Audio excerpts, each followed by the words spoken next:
Thank you for watching PAPPY'S Ponderings.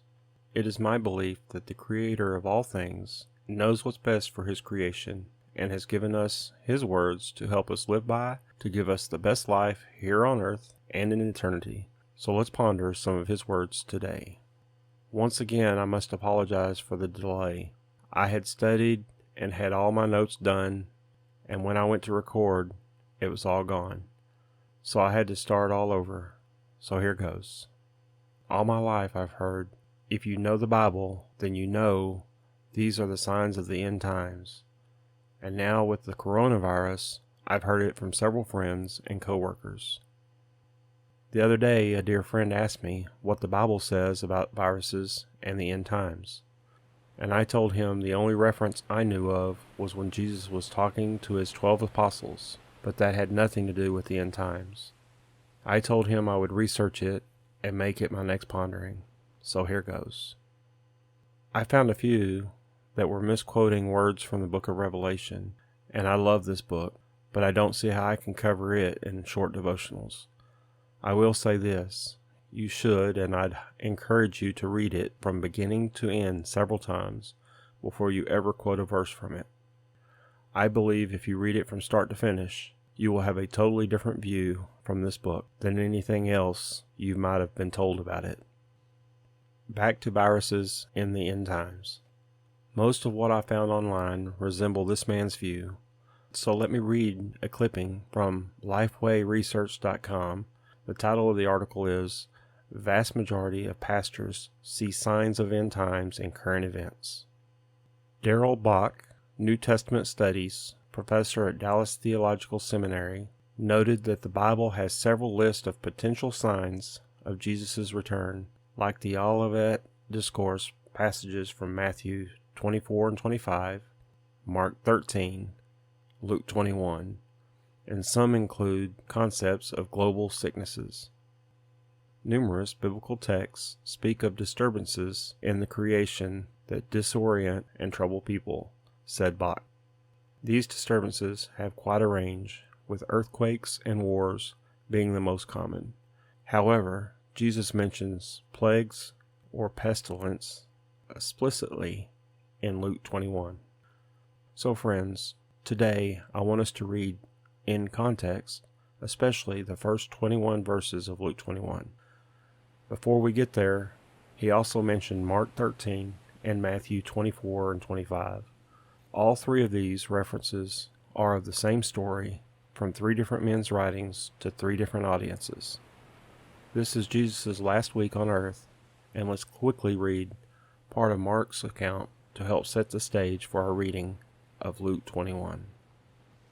Then as he went out of the temple, one of his disciples said to him, Teacher, see what manner of stones and what buildings are here? And Jesus answered and said to him, Do you see these great buildings? Not one stone will be left upon another that shall not be thrown down. Now as he sat on the Mount of Olives opposite the temple, Peter, James, John, and Andrew asked him privately, Tell us, when will these things be? And what will be the sign when all these things will be fulfilled? Let me ask a question. What things? Not one stone shall be left upon another. Also, we must note that Jesus was talking to his chosen apostles, especially these four, Peter, James, John, and Andrew. So let's continue verse 5. And Jesus, answering them, began to say, Take heed that no one deceives you, for many will come in my name, and saying, I am he, and will deceive many. But when you hear of wars and rumors of wars, do not be troubled, for such things must happen, but the end is not yet. For nation will rise against nation, and kingdom against kingdom, and there will be earthquakes in various places, and there will be famines and troubles. These are the beginnings of sorrow. Okay, so now let's open Luke's account, chapter 21. And he looked up and saw the rich men casting their gifts into the treasury. And he saw also a certain poor widow casting in thither 2 mites. And he said, Of a truth I say unto you, that this poor widow hath cast in more than they all. For all these have of their abundance cast in unto the offerings of God. But she of her penury hath cast in all the living that she had. And as some spake of the temple, how it was adorned with goodly stones and gifts, he said, As for these things which ye behold, the days will come in the which there shall not be left one stone upon another, that shall not be thrown down. And they asked him, saying, Master, but when shall these things be? And what sign will there be when these things shall come to pass? I want to pause our reading for a moment. So who was Jesus talking to here? That's right, Peter, James, John, and Andrew.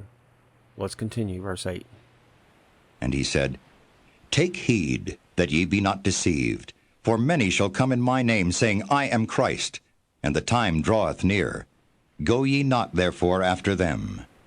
But when ye shall hear of wars and commotions, be not terrified, for these things must first come to pass, but the end is not by and by.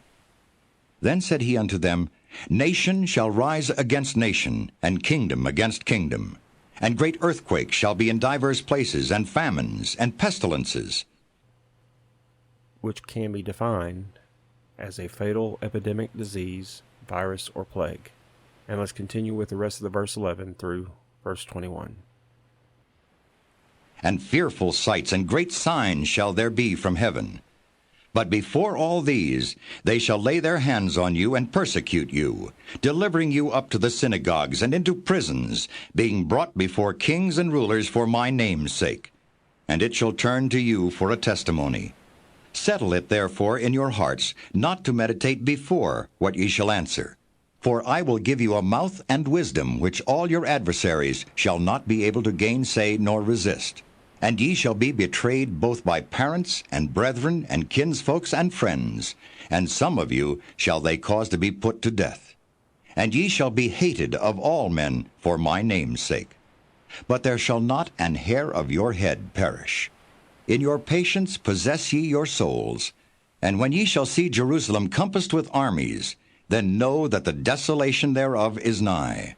Then let them which are in Judea flee to the mountains, and let them which are in the midst of it depart out, and let not them that are in the countries enter thereinto. And for the sake of time, we'll stop here at verse 21. What's my point here?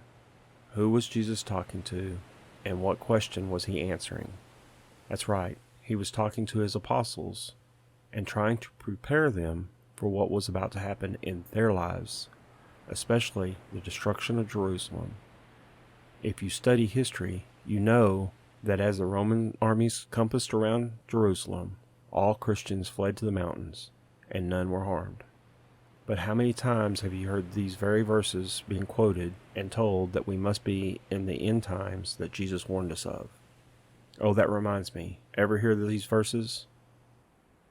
When ye therefore shall see the abomination of desolation, spoken of by Daniel the prophet, stand in the holy place, whoso readeth, let him understand.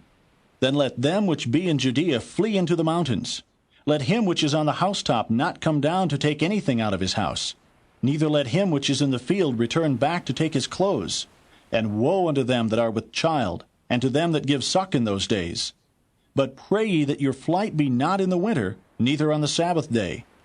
For then shall be great tribulation, such as was not since the beginning of the world to this time, no, nor ever shall be. And except those days should be shortened, there should no flesh be saved. But for the elect's sake those days shall be shortened. When you hear this, what do you think of? Well, my friends, this is Matthew's account of the same story. That's right, Matthew 24, verses 15 through 22.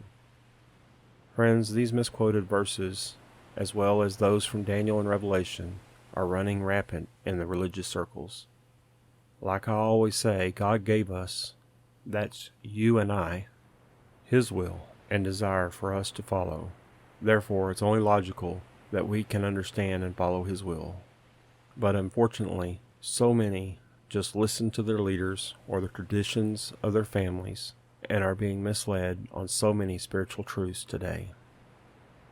Let's just simply get back to opening His book and studying what it says, and then of course following it, and be pleasing to our God.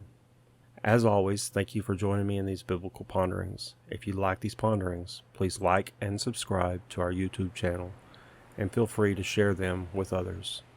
Thanks again, and God bless.